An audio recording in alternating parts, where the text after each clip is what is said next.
e hoje realmente é muito estudado. Então, assim, o que a gente sabe hoje é que a prevalência vem aumentando, né, cada vez mais, né, o CDC, ele solta, né, algumas as prevalências e realmente, né, está sempre aumentando.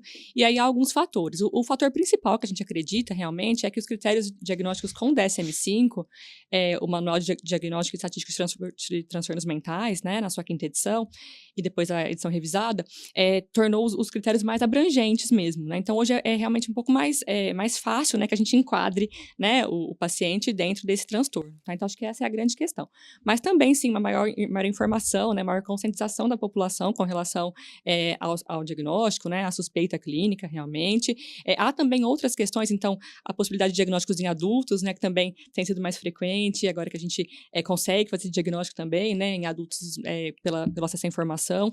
Há a possibilidade de comorbidade com deficiência intelectual, né, então, antes pacientes às vezes não tinham, né, esse diagnóstico comórbido, ficava só como deficiência intelectual, né, ou só como TEA, então agora a gente tem, sim, né, a possibilidade de diagnóstico comórbido, né, então a associação, e também o diagnóstico em pacientes, né, TEA nível 1, de suporte, a gente já falou um pouquinho mais também após, mas de alto funcionamento, por exemplo, né, o alto rendimento, enfim, que antes também não eram pacientes diagnosticados, enfim, né, até uma associação com altas habilidades, por exemplo, né, onde a gente fala de dupla excepcionalidade, então quando eu tenho associação de TEA e altas habilidades, né? Então, eu tenho potencialidades e dificuldades, né? Então, dupla excepcionalidade. Então, acho que são, né, fatores que a gente pode comentar.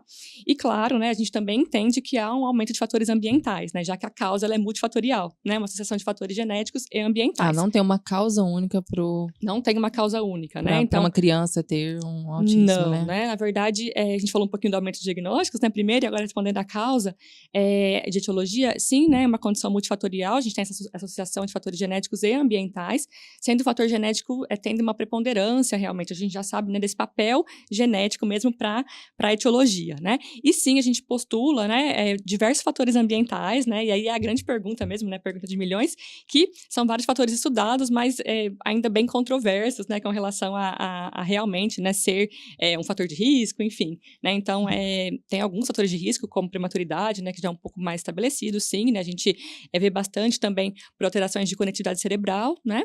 Mas a genética, ela é preponderante, sim, né? Com múltiplos genes envolvidos, né? Genes também ligados a essa conectividade cerebral.